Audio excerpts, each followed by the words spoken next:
हमारे श्री नामदेव जी महाराज कहते हैं, महाराष्ट्र के रसिक संत की, कीर्तन में ना गाना और करताल बजाए बिना बैठे रहना ये अपराध है।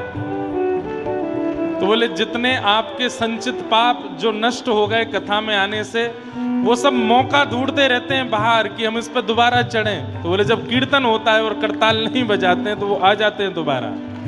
ये जीवन समर्पित चरण में तुम्हारे, तुम ही मेरे सर्वस्व, तुम ही प्राण प्यारे। ये जीवन समर्पित चरण में तुम्हारे, तुम ही मेरे सर्वस्व, तुम ही प्राण प्यारे। तुम्हें छोड़ कर नाथ,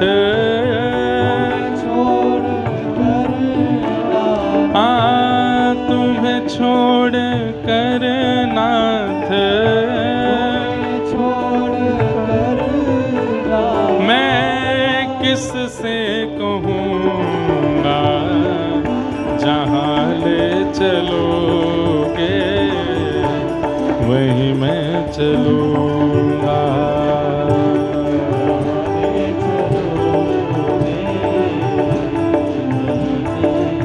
राधे राधे गोविंद गोविंद राधे, हे भजो राधे राधे गोविंद गोविंद राधे। गोविंद राधे गोपाल राधे, हे भजो गोविंद राधे गोपाल राधे, भजो गोविंद राधे गोपाल राधे, हे भजो गोविंद राधे गोपाल राधे,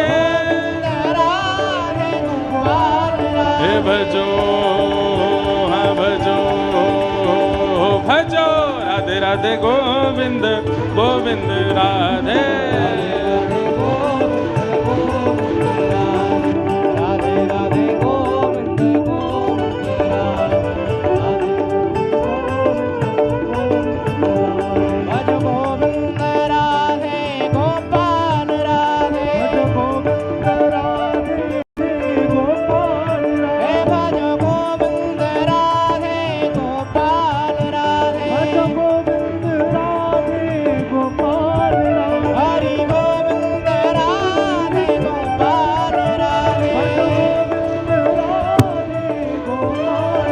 भजो हाँ भजो भजो राधे राधे गोविंद गोविंद राधे,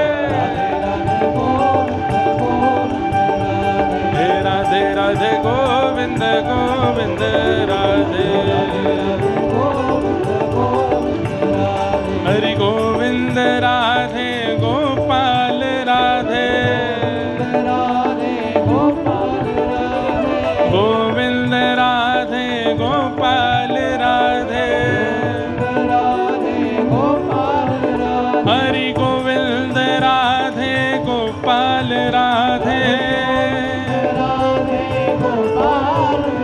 हरि गोविंद राधे गोपाल राधे।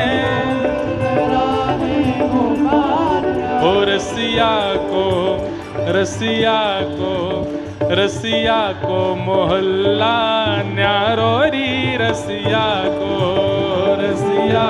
मोहल्ला न्यारो री।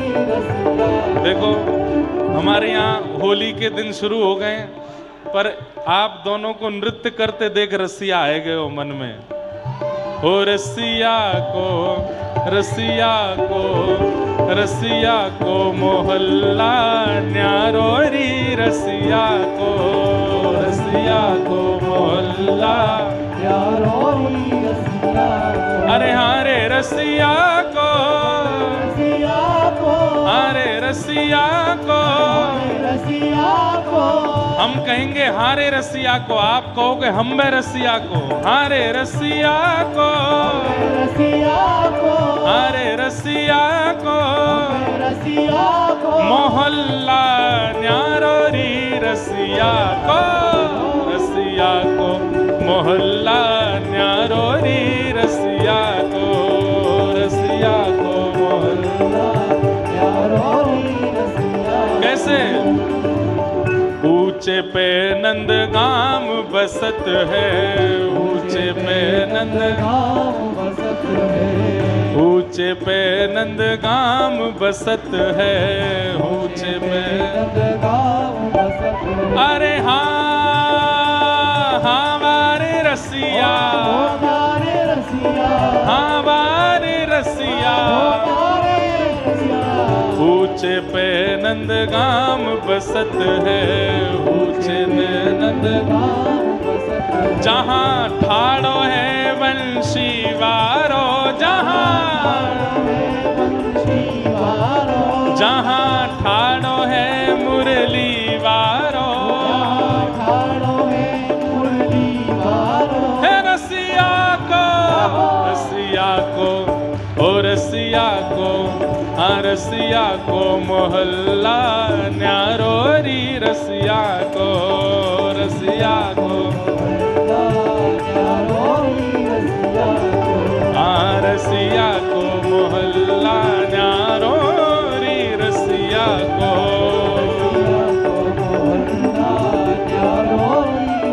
हो हरि है, हो। अरे नंदगाम के कुंवर कन्हैया बरसाने की छोरी है, नंदगाम के कुंवर कन्हैया बरसाने की छोरी है, हो हरि है, हो हरि है, ओ रसिया को मोहल्ला न्यारो री रसिया को, रसिया और अरे बरसाने या की भई है सगाई, बरसाने या की, है सगा, बरसाने या की भई है सगाई, बरसाने या की। है सगा, अरे हाँ हमारे रसिया, प्यारे रसिया, हाँ प्यारे रसिया, प्यारे रसिया, बरसाने या की भई है सगाई, बरसाने या की। भई है सगा, ये तो श्यामा को है घरवारो, ये तो श्यामा को है, ये तो राधा को है घरवारो, ये तो राधा को है घरवारो, ओ रसिया को, रसिया को मोहल्ला न्यारो री रसिया को,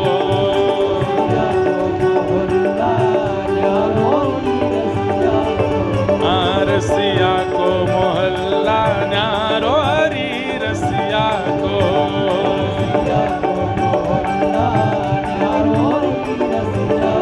अरे हारे रसिया को, रसिया को, अरे रसिया को, रसिया को, अरे प्यारे रसिया को, रसिया को, अरे भोरे रसिया को, रसिया को, मोहल्ला न्यारो री रसिया को, रसिया को मोहल्ला न्यारो री रसिया को।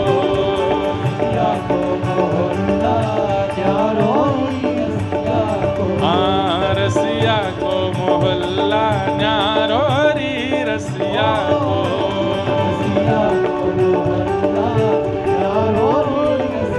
जो कान्हा मेरो काम न जाने, देखो ब्रजवासी को छेड़ना नहीं चाहिए। अब रसिया में तो सीधी सादी कथा कह रो, गुरुदेव की वंदना कर रो, पर गुरुदेव ऐसे रीझ गए, बोले कि भैया होरी के दिना चलने, ये पूरा अरण्य है, हम तो आमे नंदगाम मोहल्ला थे, ये ठाकुर जी को दूसरों नैमिषारण्य मोहल्ला है, यहाँ के सब वृक्ष वल्लरी बोले भैया हम लोग ओ भैया देवता नेक धीमो। यहाँ के सब वृक्ष वल्लरी बोले कि भैया हमें केवल कथा सुना में वैराग्य करा में, कोई हमें रंग ही नहीं लगावे, कोई रसिया गावे ही ना यहाँ आकर के। तो हमने की नेक रसिया तो गाए दें। हो जो कान्हा मेरो गाम न जाने, न जाने, ऊंचो बरसानो बताए गई रे, ऊंचो बरसानो, ऊंचो बरसानो बताए गई रे, ऊंचो बरसानो। कौन?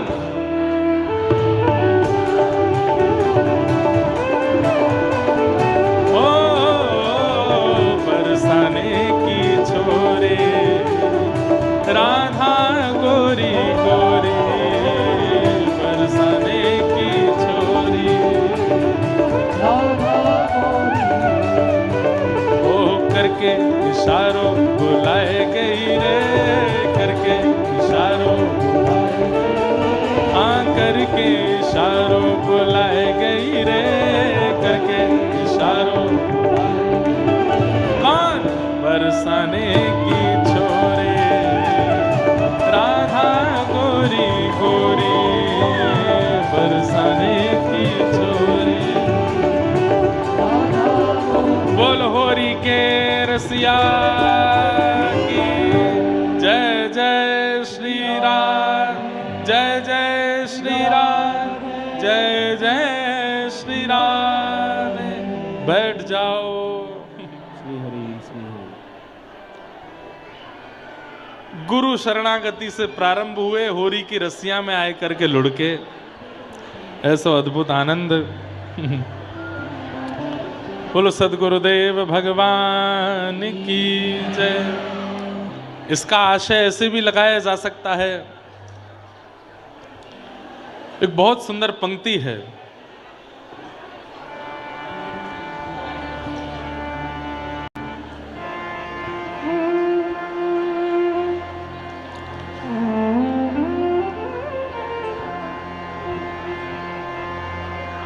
सब लोग बैठो तो एक पंक्ति सुनाऊं, बहुत सुंदर पंक्तियां। गुरु आश्रय कितना लाभकारी है। मनोरथ सफल होंगे, घबराना ऐ दिल, मनोरथ सफल होंगे, घबराना ऐ दिल।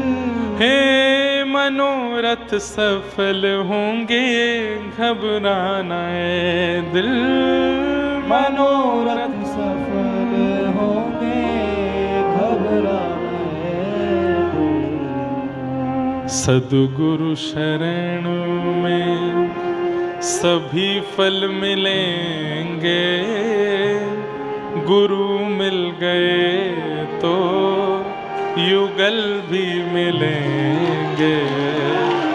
सद्गुरु शरण में सभी फल मिलेंगे, गुरु मिल गए तो युगल भी मिलेंगे। कितना सुंदर है। मनोरथ सफल होंगे, ये पंक्तियां पता कहाँ की हैं? हमारे गिरधर लाल जी के ससुरारियाओं की पंक्तियां हैं ये। सरस निकुंज जहां लाल जी का ब्याह हुआ, वहां के आचार्यों ने गजल लिखी, उनमें से एक गजल है। मनोरथ सफल होंगे, घबराना ऐ दिल, मनोरथ सफल होंगे, घबराना ऐ। हो मनोरथ सफल होंगे, घबराना ऐ दिल, मनोरथ सफल होंगे, घबराना। बहुत अच्छी पंक्ति है। न प्रीतम मिले आज, न प्रीतम मिले आज, तो कल मिलेंगे, गुरु मिल गए तो युगल भी मिलेंगे। न प्रीतम मिले आज, तो कल मिलेंगे, गुरु मिल गए तो युगल भी मिलेंगे। सद्गुरु शरण में सभी फल मिलेंगे, गुरु मिल गए तो युगल भी मिलेंगे। सद्गुरु शरण में सभी फल मिलेंगे, गुरु मिल गए तो युगल भी मिलेंगे। श्री सुखदेव जी महाराज के भाष्यकार शेषावतार श्री रामानुस्वामी जी महाराज की गुरु कृपा। अब मुझे गुरु के ऊपर ही इतने सारे भाव मेरे चित्त में आ रहे हैं, मैं तो बोलता चला जाऊं गुरु भाव पर ही। बंधुओं, ठाकुर जी के मन में भाव आता है कि मैं प्रत्यक्ष जाकर के इसको राह दिखाना चाहता हूं, लेकिन कहीं मैं प्रत्यक्ष गया तो राह देखना तो भूल, संभलना तो दूर, सुधरना तो दूर, ये मेरे दर्शन करके केवल और केवल मुक्ति की कामना मांगेगा। ठाकुर जी अगर सामने आ जाएंगे तो हम क्या करेंगे? पैर पकड़ के कहेंगे अब नाथ जीवित रखा ही क्यों है, अब तो ले चलो, अब छोड़ना ही क्यों है यहां पर। लेकिन ठाकुर जी कहते हैं इसके प्रारब्ध कर्मों के कारण इसको अभी 20 साल 25 साल 35 साल 50 साल जीवित रहना है। अगर मैं अभी चला गया तो 25-35 साल कैसे जिएगा? इसलिए ठाकुर जी अपने ही तनु रूप गुरु को भेज देते हैं, तुम जाओ, जाकर के इसको संभालो, सवारो, सुधारो, चलाओ और अपना जीवन पूर्ण करके मेरी प्राप्ति करे, अपूर्ण रह करके नहीं। इसलिए संत जनों के रूप में, अरे भले ही वो संत भी एक मानव है, भले ही वो गुरु भी एक मानव है, लेकिन जिस समय वो तुम्हें उपदेश दे रहे हैं उस समय उनकी वाणी में ठाकुर जी बैठ जाते हैं। वो ठाकुर जी ही उपदेश दिलवाते हैं, वो ठाकुर जी बुलवाते हैं। मैं तो कहता हूं अपने शिष्यों से भी, श्रोताओं से भी, व्यास मंच के अलावा हमको लाला ही मानो, हमारे संग खेलो कूदो आनंद करो, कोई दिक्कत नहीं, पर जितनी देर व्यासपीठ पर बैठते हैं केवल उतनी देर के लिए गुरु भाव। और गुरु भाव ना भी रखो तो केवल इतना भाव रखो, ये जो कहेंगे उस पर समर्पित होना है बस। मैं बचाऊंगा नहीं, मेरी वाणी में बैठे हैं ठाकुर जी, वो बैठते हैं, सब व्यासों की वाणी पर बैठते हैं। जो भी इस व्यास आसन पर बैठता है आकर के, उसकी वाणी से ठाकुर जी ही संकेत दिलवाते हैं। बस उनकी बातों को मान लीजिए, कल्याण आपका हो जाएगा। हमारे श्री वृंदावन में गोरीलाल कुंज है, बहुत वैष्णवों ने दर्शन नहीं किया होगा। सब लोग सावधानी से सुनिए, बिल्कुल सावधानी से सुनो। अब आ रही है बात तो फिर मैं रहने क्यों दूं, और इन्हीं कारणों से हमारी कथाओं का क्रम पीछे छूट जाता है। बीच बीच में ऐसे भाव आते हैं, पर मुझे लगता है कि वो भाव पुष्ट होना चाहिए ना आपके चित्त में, तभी आगे के विषय पे जाएं, आगे के विषय पे जाएं। हमारे वृंदावन में गोरीलाल कुंज है,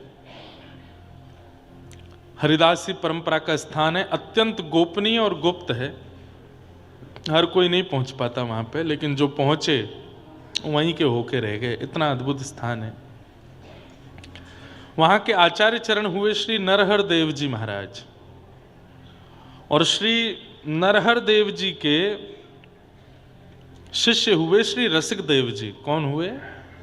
श्री रसिक देव जी। तो गुरु कैसे परीक्षा लेते हैं अपने शिष्य की, ये कथा सुनो। तो श्री रसिक देव जी इसके प्रति गुरुदेव का बड़ा आत्मीय भाव होने लगा। वहां गोरीलाल जी हैं।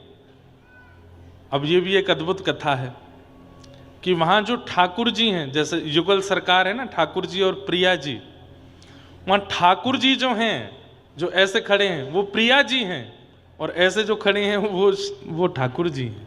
मतलब इसीलिए क्योंकि लाल तो सांवले हैं, पर वहां गोरी जो है वो लाला बन के खड़ी है, इसीलिए ठाकुर जी का नाम है गोरीलाल कुंज, इसलिए स्थान का नाम गोरीलाल कुंज है।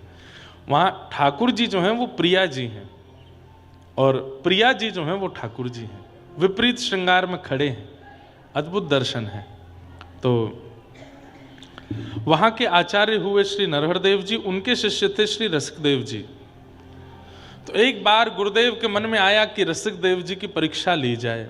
रसिक देव जी अत्यंत गुरु प्रति निष्ठा, मतलब ये बात कह दें तो कोई अतिशयुक्ति नहीं, ठाकुर जी को बाद में प्रणाम, पहले गुरु जी को प्रणाम, ऐसे श्री रसिक देव जी। तो एक बार गुरुदेव के मन में आया कि रसिक देव की परीक्षा लेकर के पूरे शिष्यों को बताया जाए कि ये कैसा शिष्य है। तो क्या परीक्षा ली? अपने एक दूसरे शिष्य को बुला करके कहा, तुम जबरदस्ती रसिक देव पर झूठे आरोप लगा करके हमसे शिकायत करो उसकी। तो कहने लगे, गुरुदेव ऐसा क्यों कर रहे हैं? बोले, हमने जितना कहा बस उतना करो। रसिक देव पर झूठा आरोप लगा करके उसकी आके हमसे निंदा करो, शिकायत करो। ठीक है, गुरु आज्ञा मान ली बेचारे उस बालक ने, और आकर के रसिक देव जी सामने बैठे थे और गुरुदेव से आके, देखिए गुरुदेव आप इसको समझा लीजिए, और ये बहुत ज़्यादा विचित्र हो गए कि कभी हमारा लोटा फेंक देते हैं, कभी हमारे वस्त्रों पर रज फेंक देते हैं, कभी हमारे ऐसा करते हैं, फाड़ देते हैं वस्त्र, बहुत उधम मचाते हैं, बहुत हमारे साथ अत्याचार अनाचार करते हैं। गुरुदेव ने कहा, रसिक देव तुमने ऐसा किया नहीं उन्होंने, लेकिन गुरुदेव के आगे ना अपनी ना बोलने में भी उनको संकोच हो रहा है। नीचे नजर करके बैठ गए, कुछ नहीं बोले। बोले, तुम इतने उद्दंड हो, हमको ये नहीं पता था। अच्छा, सब शिष्य जानते थे कि गुरुजी इनसे बहुत प्रेम करते हैं, छोटी सी बात है, थोड़ा डांट देंगे। पर गुरुदेव ने क्या कहा, ये उद्दंडता हम बिल्कुल स्वीकार नहीं करेंगे। रसिक देव इसी समय अपना बोरिया बिस्तर बांधो, आश्रम छोड़ के चले जाओ। तो रसिक देव जी ने एक बार नजर उठा के गुरुदेव की ओर देखा, कहना चाहते हैं कि मैंने नहीं किया कुछ भी, लेकिन अब गुरु आज्ञा पहले ही हो गई कि आश्रम छोड़ के जाओ। उस गुरु भाई की ओर देखा, वो गुरु भाई भी आश्चर्य में आ गया। बोले, गुरुजी ने कहा था कि आरोप लगाना पर इतना बड़ा दंड देंगे, ये तो गुरुजी ने मुझे भी नहीं बताया था। वो चरणों में गिर गया, गुरुदेव गुरुदेव गुरुदेव, रसिक देव जी ने कुछ नहीं किया, आप ऐसा मत, तुम चुप रहो बिल्कुल, रसिक देव निकलो जाओ।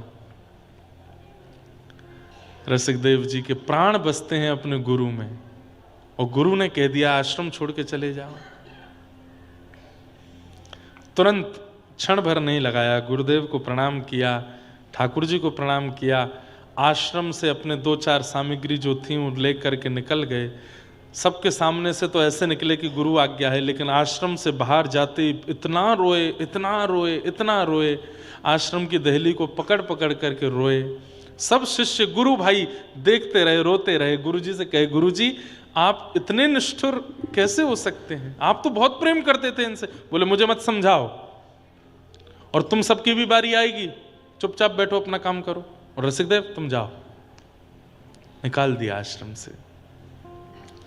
यमुना तट पर जाकर के प्राण गुरुदेव, जीवन गुरुदेव कह करके यमुना जी में इतना रोते थे, इतना रोते थे।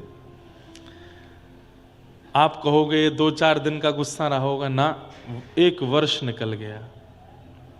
और रसिक देव जी वहीं यमुना जी पे हैं। 2-4 महीने व्यतीत हुए, इतने व्याकुल हो गए, और गुरुदेव ने ये और कह दिया था आश्रम से निकल जाओ और जीवन में मेरे सामने कभी आना नहीं। तो कभी दर्शन करने भी नहीं जाते, एकांत में बैठे रहते वहीं। लेकिन गुरु भाई आते थे मिलने के लिए। तो एक गुरु भाई से कहा, मुझे गुरु जी की बहुत याद आती है, मुझे गुरुदेव का बहुत स्मरण होता है, मैंने कब से उनके चरण नहीं छुए, मैंने अपने जीवन का आधा समय गुरुदेव के चरणों में व्यतीत किया, पता नहीं कौन सा अपराध मुझसे बना जो चरणों से मुझे दूर कर दिया। गुरु भाई एक काम करोगे? बोले, क्या? गुरुदेव को पता ना चले। गुरुदेव स्नान करने के बाद अपने पूर्व वस्त्रों को जो छोड़ देते हैं स्नान घर में, उसको धोने की सेवा किसके पास है? बोले कि मैं ही करता हूँ। बोले, तुम बस गुरुदेव के सामने तो दिखाना तुम धोने ले जा रहे हो, पर मुझे जमुना जी पे लाके मुझे दे देना, मैं धोऊं, और धो करके तय बना करके शाम को दे दिया करूंगा, गुरुदेव को नहीं बताना मैं सेवा कर रहा हूं। ठीक है। गुरुदेव के जो वस्त्र होते थे, गीले वस्त्रों को वो गुरु भाई दे जाते, और रसिक देव जी उन वस्त्रों को ही प्रणाम करते। और उन वस्त्रों को ही निचोड़ करके उससे थोड़ा जल लेकर के पी लेते। मेरे गुरुदेव की चरणामृति है।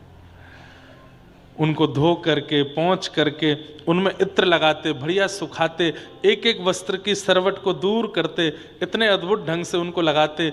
वस्त्रों के ऊपर का भाग, नीचे का भाग, इधर ऊपर का उपरना आदि सबको सजा करके गुरु स्वरूप मान के दंडवत प्रणाम करते। यही मेरे गुरु हैं। कैसी निष्ठा! 1 दिन, 2 दिन, 10 दिन, 15 दिन, 20 दिन जब बीते, गुरुजी बोले, ए सुनो चेलाराम इधर आओ, ये वस्त्र तुम ही धोते हो रोज? तो घबरा गए। जी गुरुजी, जी गुरुजी। हो नहीं सकता। इतनी निष्ठा और इतनी पवित्रता से या तो व्यक्ति धन लेकर के सेवा करता है या फिर किसी के वियोग में सेवा करता है। व्यक्ति या तो धन लेकर के निष्ठा प्रकट करता है कि भाई मुझे इतना धन मिला है तो मुझे ये कार्य पूरा करना ही है, या किसी वस्तु की प्राप्ति के वियोग में हो, वो वस्तु ना मिल रही हो तो तत्पर होकर के निष्ठा प्रकट कर पाता है। तुम तो यहीं रहते हो, रोज तुम्हारे वस्त्रों से इतनी अद्भुत सुगंधी और इतनी लगता नहीं है कि तुम धोते हो। तुम्हें सौगंध है, कौन धोता है वस्त्र? सत्य बताओ। चरणों में गिर गए, गुरुदेव क्षमा कर दीजिए ना गुरु, बड़े गुरु भाई रसिक देव जी को। बोले उसका नाम क्यों ले रहे हो, वो धोता है क्या? बोले मैं ही रोज वस्त्र उनको दे देता हूँ, वो धो करके स्वच्छ करके शाम को वो गुरु सेवा मांग रहे थे। गुरु जी आप नाराज नहीं होना, आपसे चरणों में प्रार्थना, उनसे कुछ मत कहिए गुरुदेव, मेरा अपराध है, मुझे निकाल दीजिए आश्रम से, पर आप उनको बुला लीजिए वापस। गुरुदेव ने कहा तू नहीं, वही है, वही जानबूझ करके तेरे को कह करके मेरे वस्त्र मंगवाता होगा। सुन, उस रसिक देव को जाकर के बोल दे। बोले क्या? मेरी आज्ञा है, वृंदावन छोड़ दे, वृंदावन से बाहर निकल जाए। गुरु शिष्य जो था वो मन में सोचने लगा मेरे प्राण निकल जाएं अब। गुरुदेव आप इतने निष्ठुर क्यों होते जा रहे हैं? आश्रम से निकाल दिया, ये कम नहीं है क्या? बोले तर्क करता है, वितर्क करता है गुरुदेव के आगे। मैंने आज्ञा कर दी, जाकर के उसको बोल दो। आज वो गुरु भाई आए, रसिक देव जी उत्सुक बैठे थे, वस्त्रामेंगे, उनको चरणामृत लूंगा और वस्त्र धो करके संभालूंगा। गुरु भाई आए, आकर के लिपट के रोने लगे। बोले क्या हुआ गुरु भाई, तुम रो क्यों रहे हो? गुरुदेव स्वस्थ तो है ना, आश्रम में सब मंगल में है ना, हमारे गुरुलाल जी प्रेम से तुम रो क्यों रहे हो, क्या बात है? गुरुदेव की आज्ञा है, उन्हें पता चल गया कि तुम वस्त्र धोते हो, इसलिए क्रोध में आकर के आज्ञा दी है कि इसी वक्त वृंदावन का त्याग कर दो।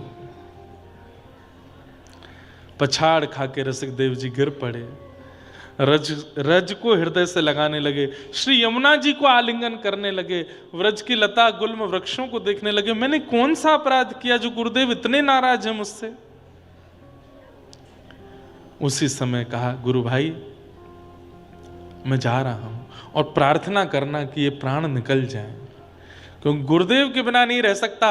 एकमात्र वृंदावन था जो मुझे जीवित रखे हुए था, अब उसके त्याग की भी आज्ञा गुरुदेव ने कर दी है, अब तो मैं जीवित नहीं बचूंगा। गुरु भाई कभी मिलेंगे। निकल गए आश्रम छोड़ के।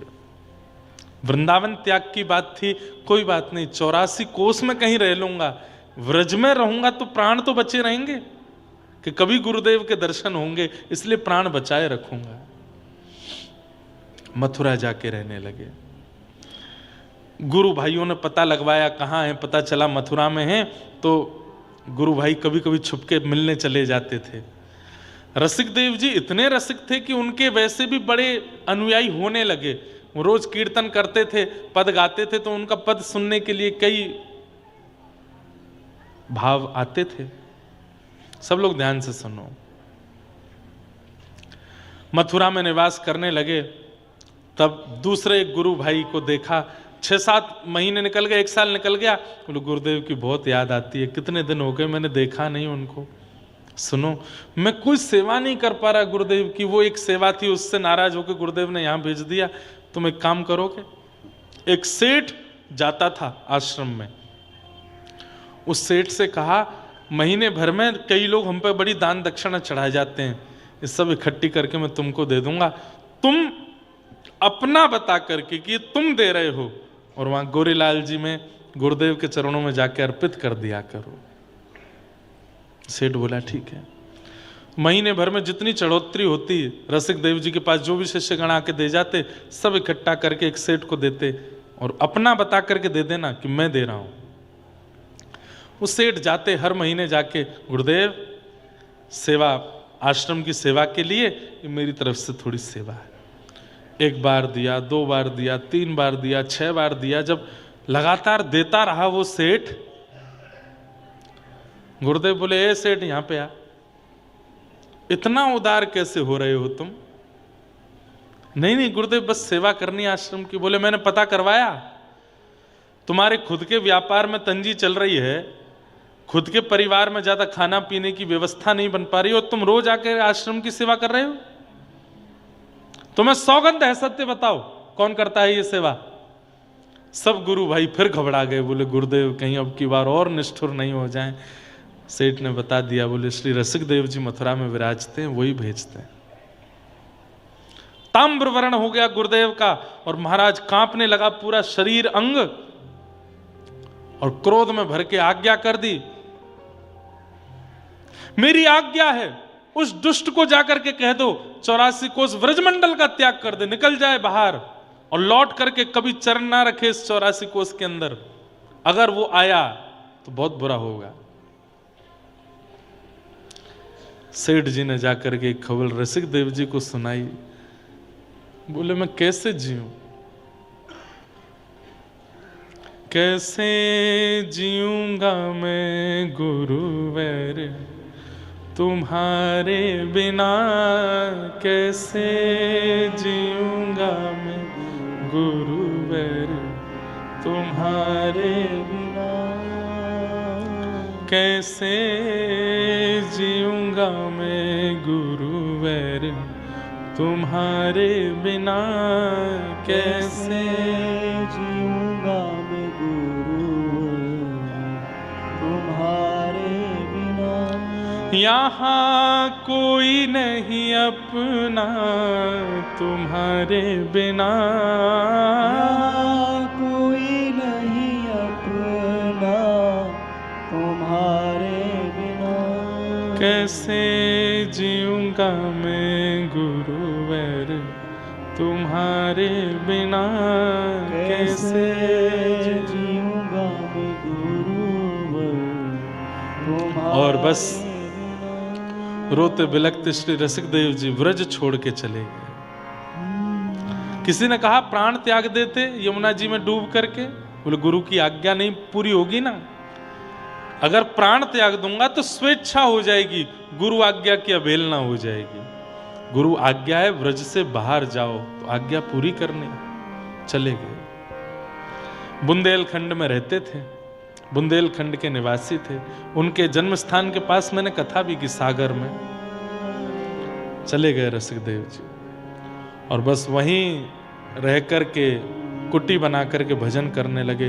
वर्षों तक वृंदावन लौट करके नहीं आए, शुष्क हो गए गुरुदेव की स्मृति में, याद में, पतले दुबले हो गए, बिल्कुल प्राण पखेरु उड़ने को हैं। और बस इच्छा यह है कि प्राण बाद में जाएं, बस एक बार गुरुदेव की झांकी कर लूं, एक बार अपने गुरुदेव को देख लूं, फिर भले ही प्राण त्याग दूंगा। इतना स्मरण करते थे अपने गुरु का, इतना स्मरण करते थे कि गुरु भाई मिलने के लिए जब जाते थे वहां पर, तो अपने गुरु भाई से कहते थे कल रात को गुरुदेव को ज्वर आया, तुमने औषधि नहीं दी। तो गुरु भाई कहते आपको कैसे पता? इतना चिंतन किया गुरुदेव का कि गुरु की प्रत्येक गतिविधि उनको पता होती थी, इतनी दूर बैठ करके भी। पर निष्ठुर हैं गुरुदेव, नहीं स्वीकार कर रहे। 5-6 वर्ष निकल गए। उसके बाद श्री नरहर देव जी जो गुरु जी थे, उनकी यात्रा हुई बुंदेलखंड की तरफ। और जब वे यात्रा पर निकले, गांव के लोगों ने जाकर के श्री रसिक देव जी से कहा अब तो अच्छे दिन आए हैं, अब तो ठाकुर जी रीझ गए, श्री सदगुरुदेव भगवान नरहर देव जी बुंदेलखंड आ रहे हैं, अब तो हमें दर्शन होंगे। रोने लगे, बोले मैं सामने नहीं जाऊंगा, कहीं वे प्रसन्न चित्त आ रहे होंगे, वे प्रसन्न चित्त आ रहे होंगे और मेरा रूप देख करके कहीं उनकी प्रसन्नता में विघ्न नहीं आ जाए, मैं गुरुदेव के सामने नहीं जाऊंगा, मैं नहीं जाऊंगा। नहीं गए। थोड़ी दूरी पर गुरुजी कुटिया बना करके रुके थे। रात्रि में शंका निवृत्त होने के लिए जाना था। रात्रि में शंका निवृत्त होने के लिए जाने की भावना से उठ के जैसे ही जाने लगे तो अंधेरे में दिखाई नहीं दिया, एक वृक्ष की डाली से सिर में चोट लगी। चोट लगी गुरुदेव को, रक्त निकला श्री रसिकदेव जी को, माथे से रक्त निकलने लगा। जो 2-4 शिष्य बैठे थे, रात्रि में उठ के रसिकदेव जी बैठ गए, माथे पर हाथ धर के बैठे हैं। तभी उन शिष्यों ने देखा, बोले गुरुदेव क्या हुआ, क्या आप तो यहीं लेटे थे, माथे में कैसे लगी? बोले कोई जाओ, मेरे गुरुदेव शंका निवृत्त होने के लिए जा रहे थे और एक डाली लगी है सिर पे, उनको चोट लगी है, मलहम लगा दो। जाकर के उनके शिष्यों को बताया। बोले तुम्हारे गुरुदेव कहाँ हैं? वन में गए हैं, उनके सिर में चोट लगी है उनको। बोले तुम्हें कैसे पता? बोले कि गुरुदेव को चोट लगी, रक्त रसिकदेव जी को निकल रहा है। ये बात जाकर के किसी अत्यंत गूढ़ शिष्य ने नरहर देव जी से कही, गुरुदेव आप सोच रहे हैं पराकाष्ठा प्रेम की, वो कितना प्रेम करते हैं आपको, चोट आपको लगती है, रक्त उनको निकलता है। गुरुदेव इतने निष्ठुर क्यों हो रहे हैं, स्वीकार कर लीजिए ना। खबरदार जो उसका नाम मेरे सामने लिया। तो इतने के बाद भी गुरु ने स्वीकार नहीं किया। बोले सुनो, अभी कितने दिन का प्रवास और है बुंदेलखंड में? बोले गुरुजी अभी 1 महीना और। बोले नहीं, अभी रात में ही वृंदावन वापस जाएंगे, नहीं चाहिए, नहीं रहना, हमें उस नगर में नहीं रहना जहां वो रसिकदेव रहता हो। शिष्यों के मन में आया, ऐसा तो कोई अपराध नहीं किया उन्होंने गुरुदेव जो आप इतने नाराज हो उनसे। लौट करके वृंदावन आ गए। वृंदावन में श्री गोरीलाल ठाकुर जी विराजमान थे। गुरुदेव आकर के जैसी सेवा में अंदर गए तो क्या देखा, बाहर सब शिष्यगण रो रहे हैं। रोज गुरुदेव से कहते हैं रसिकदेव जी को स्वीकार कर लो, लेकिन गुरुजी नहीं मानते। आज जब ठाकुर जी की सेवा में गए तो क्या देखा, ठाकुर जी के नेत्रों में अश्रुबिंद है। ताली नहीं बजाओ, सुनो। कहा ठाकुर जी से, जय जय आप रुदन कर रहे हैं, मेरे प्रियालाल सरकार कोई सेवा में अपराध बना, आपके शयन में कोई दिक्कत हुई, कोई प्रसादी में दिक्कत हुई, आप रुदन क्यों कर रहे हैं नाथ, आपके नेत्रों में अश्रु क्यों हैं? ठाकुर जी प्रकट हो गए और प्रकट होकर के बोले, क्यों इतने निष्ठुर हो रहे हैं आप भी जानते हैं हृदय से कि रसिकदेव कितना योग्य है, आप भी जानते हैं कि वो कितना प्रेमी है, कितना भक्त है, फिर इतनी परीक्षाएं क्यों? आप उसको स्वीकार क्यों नहीं करते? ये सुनते ही नरहरदेव जी नृत्य करने लगे, रोने लगे, हृदय पर हाथ धर के बोले, मैं यही प्रतीक्षा कर रहा था, सबने कहा स्वीकार करो, पर जिस दिन मेरे नाथ कहेंगे स्वीकार करो उस दिन करूंगा। मैं इसी की प्रतीक्षा कर रहा था कि सबको पता चल गया है कि रसिकदेव कितना प्रेमी है, पर मैं प्रतीक्षा कर रहा था जिस दिन मेरे प्रिया प्रियतम स्वीकार करके कहेंगे और मुझसे कहेंगे कि उसको स्वीकार करो, उस दिन मेरे मन में भाव आएगा, हाँ अब प्रियालाल ने भी स्वीकार कर लिया, अब मैं रसिकदेव। जो इतने 6-7 वर्षों से इतने निष्ठुर गुरुदेव थे, आज सारी निष्ठुरता दूर, बाहर आए, रोने लगे। अरे कोई दौड़ के जाओ, मेरे रसिकदेव को लेकर के आओ। हो गया बहुत दिन, 6 साल आडंबर किया, 6 साल नाटक किया क्रोध करने का, अब नहीं।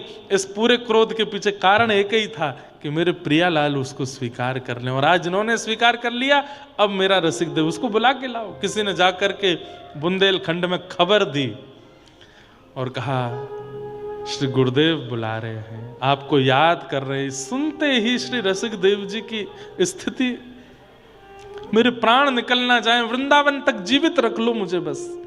मैं सुनकर कि मेरे कान तरस गए कि मेरे गुरुदेव मुझे बुला रहे हैं। रथ आए, हाथी आए, घोड़े आए, पर पैदल चल रहे हैं वृंदावन की ओर, मेरे गुरुदेव बुला रहे हैं।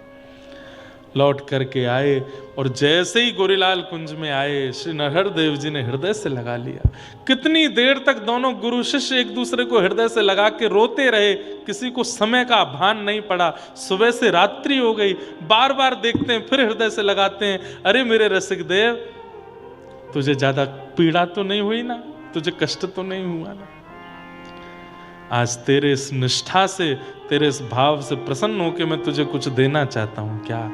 अब से गोरीलाल तुम्हारे हैं, अब से ये प्रिया प्रियतम तुम्हारे हैं, अब इनकी सेवा तुम करोगे।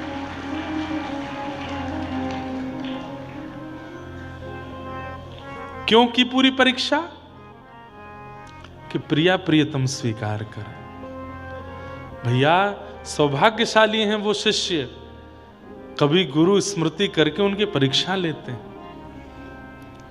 सद्गुरु शरण में सभी फल मिलेंगे, गुरु मिल गए तो युगल भी मिलेंगे। सद्गुरु शरण में सभी फल मिलेंगे, गुरु मिल गए तो युगल भी मिलेंगे। आज सूत जी महाराज नैमिषारण्य क्षेत्र में सौनकादि ऋषियों के सामने बैठ करके कह रहे हैं, मैं अपने गुरु रूप में श्री सुखदेव जी को देखता हूं, क्योंकि उनके मुख से निर्झरित भागवत सुनकर के मेरे चित्त में साक्षात श्री ठाकुर जी प्रकट हो गए। तो मैं वही कथा सुनाऊंगा जो मैंने सुखदेव जी से सुनी है। मेरे गुरु वही हैं। तम व्यास सून मुपयाम गुरुम मुनि नाम। ऐसे मुनियों के गुरु श्री सुखदेव जी को मैं बारंबार प्रणाम करता हूं। और यहां से श्री सूत जी महाराज नैमिषारण्य की भूमि में कथा सुनाना प्रारंभ करते हैं। धर्मस्वनिष्ठितः पुंसां मतो धर्मस्वनिष्ठितः पुंसां विश्वक्सेन कथासु यः नोत्पादय दधिरतिं श्रम एव हि केवलम्।